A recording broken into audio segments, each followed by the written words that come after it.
watch the Iran-Contra hearings? Yes, I did. Yes, I did. Portions of it. I watched it for a few days. I watched a lot of it. My husband was addicted to it. I watched very little of it. But I did follow it very closely, yes. Do you think they're telling the truth? No. No, not really. Not the whole truth. I think they're under oath, so I think they're telling the truth. They couldn't remember. They all had lobotomies. That nobody could remember anything. You talk about senility. Holy cow. They were lying about most everything. There's a lot more to the story, but whether or not we'll ever find out about it is another question.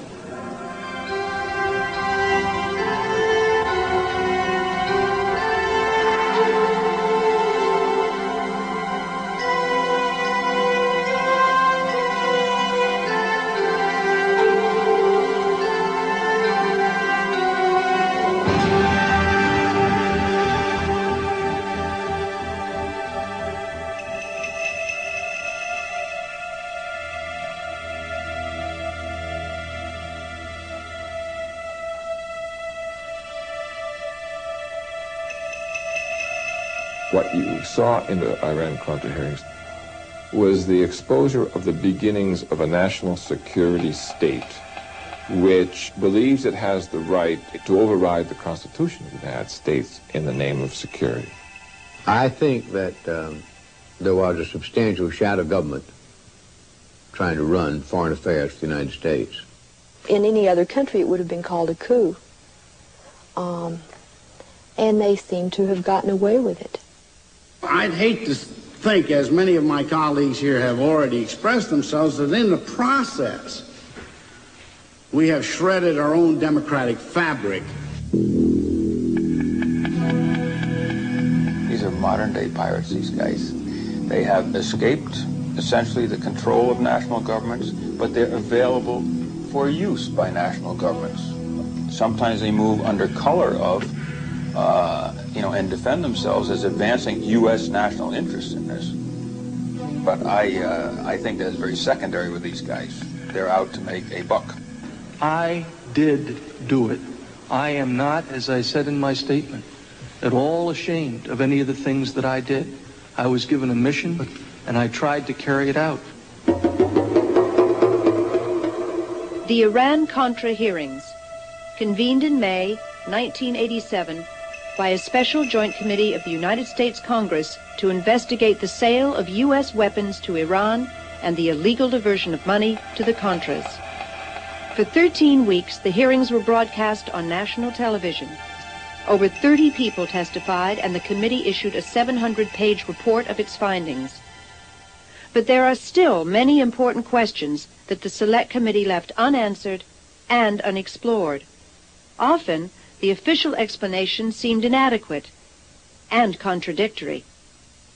Our government has a firm policy not to capitulate to terrorist demands, that no concessions policy remains in force. In spite of the wildly speculative and false stories about arms for hostages and alleged ransom payments, we did not, repeat, did not trade weapons or anything else for hostages, nor will we. Despite Reagan's denials, investigations soon revealed that arms had been traded for hostages held in the Mideast. A few months ago, I told the American people I did not trade arms for hostages. My heart and my best intentions still tell me that's true, but the facts and the evidence tell me it is not. Only days later, it was further revealed that the arms to Iran had been severely marked up. Some of the profits had been illegally diverted to support the Contras, a guerrilla force organized by the CIA fighting the Nicaraguan government. The Reagan administration had a major scandal on its hands. What has been going on that had been kept from me in various covert operations? Did they deceive you? You didn't answer whether Poindexter and North deceived you.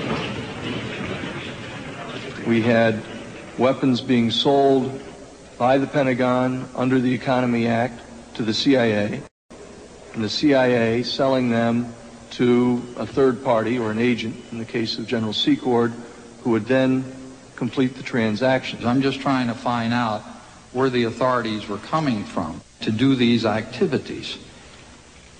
I mean, clearly, there was no congressional oversight over this because it was kept totally hidden from the Congress. From whom would you have to get the green light in order to make the request, or the direction, I take it, to C-Court to move ahead? Well, as I have testified, Senator, I talked to Director Casey, I talked to Mr. McFarland, I talked to Admiral Poindexter. The use of U.S. government money for supporting the overthrow of the Nicaraguan government was specifically prohibited when Congress enacted the Boland Amendment in 1984. Even though it remained in effect until 1986, millions of dollars in profits from Iranian arms sales were secretly diverted to the Contras during this period through contacts with middlemen such as Moniker Ghorbanifar. Mr. Ghorbanifar took me into the bathroom, and Mr. Ghorbanifar suggested several incentives to make that February transaction work. And the attractive incentive for me was the one he made, that residuals could flow to support the Nicaraguan resistance. Even Ghorbanifar knew that you were supporting the Contras. Yes, he did. Izvestia knew it. The name had been in the papers in Moscow. It had been all over Danny Ortega's newscast. Radio Havana was broadcasting it. It was in every newspaper in the land. All our enemies knew it, and you wanted to conceal it from the United States Congress. We wanted to be able to deny a covert operation. Did these hearings uncover the full story behind the Contragate scandal? Or was it merely an attempt to keep the real truth hidden from public view? Peter Dale Scott, professor at the University of California at Berkeley, has conducted extensive research on covert action and CIA activities. The results are detailed in his book, The Iran-Contra Connection.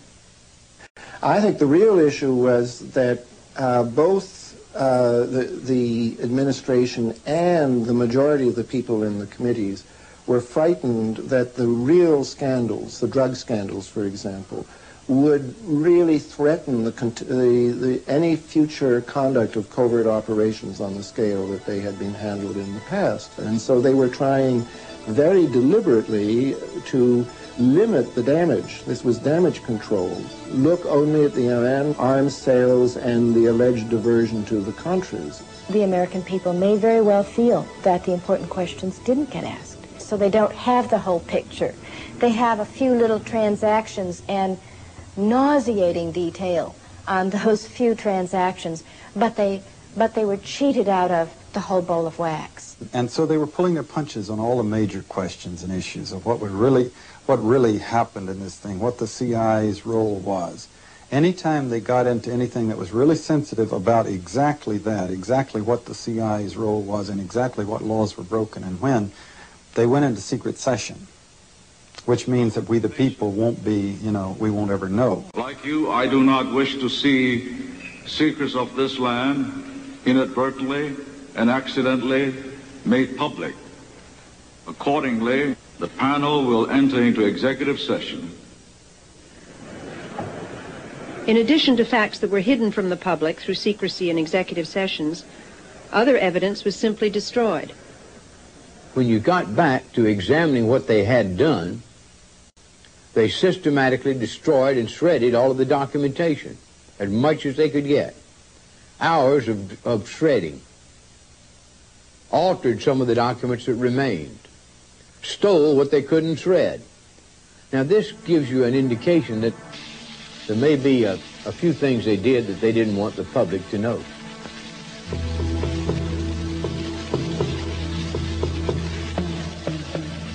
I shredded. I was never told not to shred. I shredded because I thought it was the right thing to do. When I didn't have a shredder, I put it in a burn bag and they were burned. Weren't you going through your files to get rid of embarrassing documents? Embarrassing? No. Documents that would compromise the national security of the United States, documents that would put lives at risk, documents that would demonstrate a covert action in U.S. direction and control and relationship to it, yes. Embarrassing? No.